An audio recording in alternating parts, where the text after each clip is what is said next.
പിതാവിന്റെയും പുത്രന്റെയും പരിശുദ്ധാത്മാവിന്റെയും നാമത്തിൽ ആമേൻ. ഈശോയുടെ സ്നേഹം നിറഞ്ഞവരെ, ഇന്ന് വെള്ളിയാഴ്ചയാണ്.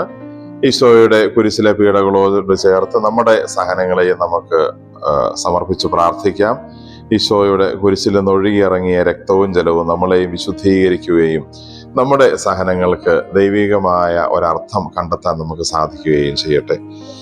ഇന്ന് സുവിശേഷത്തിൽ നമ്മൾ വിശുദ്ധ കുർബാനയിൽ ധ്യാനിക്കുന്നു. വിശുദ്ധ യോഹന്നാൻ അറിയിച്ച സുവിശേഷം 3-ാം അധ്യായം 31 മുതൽ 36 വരെയുള്ള വാക്യങ്ങൾ. ഇന്നലെ നമ്മൾ വായിച്ചു നിർത്തിയ സുവിശേഷത്തിന്റെ തുടർച്ച തന്നെയാണ് ഇന്നത്തെ സുവിശേഷം.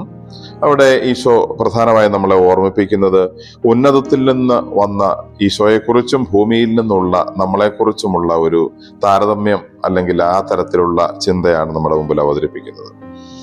ഈശോ പറയുന്നു, ഉന്നതത്തിൽ നിന്ന് വരുന്നവൻ എല്ലാവർക്കും ഉപരിയാണ്. ഭൂമിയിൽ നിന്നുള്ളവൻ ഭൂമിയുടേതാണ്. അവൻ ഭൗമിക കാര്യങ്ങൾ സംസാരിക്കുകയും ചെയ്യുന്നു. മുകളിൽ നിന്ന് വന്ന, സ്വർഗത്തിൽ നിന്ന് വന്ന ഈശോയും ഈ ഭൂമിയിൽ ജനിച്ച് ജീവിക്കുന്ന നമ്മളും. സത്യത്തിൽ ഒരു ക്രിസ്ത്യാനി ഈ രണ്ട് കാര്യങ്ങളുടെയും ഒരു സങ്കലനമാണ്. ഈ രണ്ട് കാര്യങ്ങൾ ഒരുപോലെ അവനിൽ സന്നിവേശിക്കേണ്ടതാണ്. എങ്ങനെയാണത്? ഭൂമിയിൽ ജനിച്ച് ഇവിടെ ജീവിക്കുന്ന ഒരാളെന്ന നിലയ്ക്ക് അവൻ പാദങ്ങൾ ഭൂമിയിൽ ഉറപ്പിച്ച് ചവിട്ടി നടക്കുമ്പോഴും, അങ്ങനെ ഭൂമിയുടേതായ ഒരംശം അവനിലുള്ളപ്പോഴും അവൻ ഹൃദയത്തിൽ സ്വർഗം കൊണ്ട് നടക്കുന്നവനാവണം. സ്വർഗത്തിന് ചേർന്ന പ്രവൃത്തികൾ ചെയ്യുന്നവനാവണം. സ്വർഗത്തിനിണങ്ങിയ ചിന്തകൾ മനസ്സിൽ കൊണ്ടു നടക്കുന്നവനാവണം. സ്വർഗത്തിലേക്ക് നോക്കി കണ്ണുകൾ സ്വർഗത്തിൽ ഉറപ്പിക്കുന്നവനാവണം. സ്വർഗത്തിന്റെ വിശുദ്ധിക്ക് ചേർന്നവ മാത്രം സംസാരിക്കുന്നവനാവണം. ഇങ്ങനെ ജീവിക്കുമ്പോഴാണ് സ്വർഗവും ഭൂമിയും നമ്മളിൽ ഒരുമിക്കുന്നതും നമ്മൾ ഈ ഭൂമിയിലാണെങ്കിലും സ്വർഗത്തിൻ്റെതായി ജീവിക്കുന്നതും. സ്നേഹമുള്ളവരെ, നമുക്ക് വ്യത്യസ്തമായ ദൈവവിളികളാവാം. കുടുംബജീവിതമാവാം, സന്യാസമാവാം, പൗരോഹിത്യമാവാം, ഒരുപക്ഷെ ഏകസ്ഥ ജീവിതമാവാം. ഇതിലെല്ലാം ഈ സ്വർഗത്തിൻ്റെയും ഭൂമിയുടെയും അംശം നമ്മളിൽ ഉണ്ടാവണം. നമുക്ക് ഭൂമിയിൽ നിന്ന് മാറി നിൽക്കാനായിട്ട് പറ്റില്ല. ഭൂമിയിൽ ചവിട്ടി നടക്കുമ്പോഴും ഭൂമിയുടെ കാര്യങ്ങളിൽ ഇടപെടുമ്പോഴും ഭൂമിയിലുള്ള ആളുകളുമായി ഇടപെട്ട് ജീവിക്കുമ്പോഴും നമ്മുടെ ഹൃദയം, നമ്മുടെ മനസ്സ്, നമ്മുടെ കണ്ണുകൾ, നമ്മുടെ ചിന്തകൾ, നമ്മുടെ സംസാരം, നമ്മളുടെ കേൾവി എല്ലാം സ്വർഗത്തിന് ചേർന്നതാണ്. അപ്പോഴാണ് ഈ ഭൂമിയിൽ നിന്ന് സ്വർഗത്തിലേക്ക് നമുക്ക് യാത്ര ചെയ്യാനായി ഈ ഭൂമിയിലായിരിക്കുമ്പോൾ തന്നെ സാധിക്കുന്നത്. ഭൂമിയിലായിരിക്കുമ്പോൾ തന്നെ സ്വർഗം അനുഭവിക്കാൻ സാധിക്കുന്നതും അങ്ങനെയാണ്.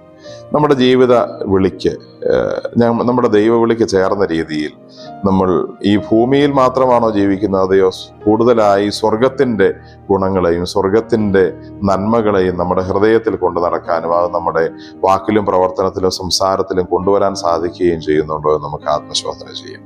നമുക്ക് പ്രാർത്ഥിക്കാം. കർത്താവായ ഈശോയെ, ഞങ്ങളങ്ങേ ആരാധിക്കുന്നു, സ്തുതിക്കുന്നു, നന്ദി പറയുന്നു.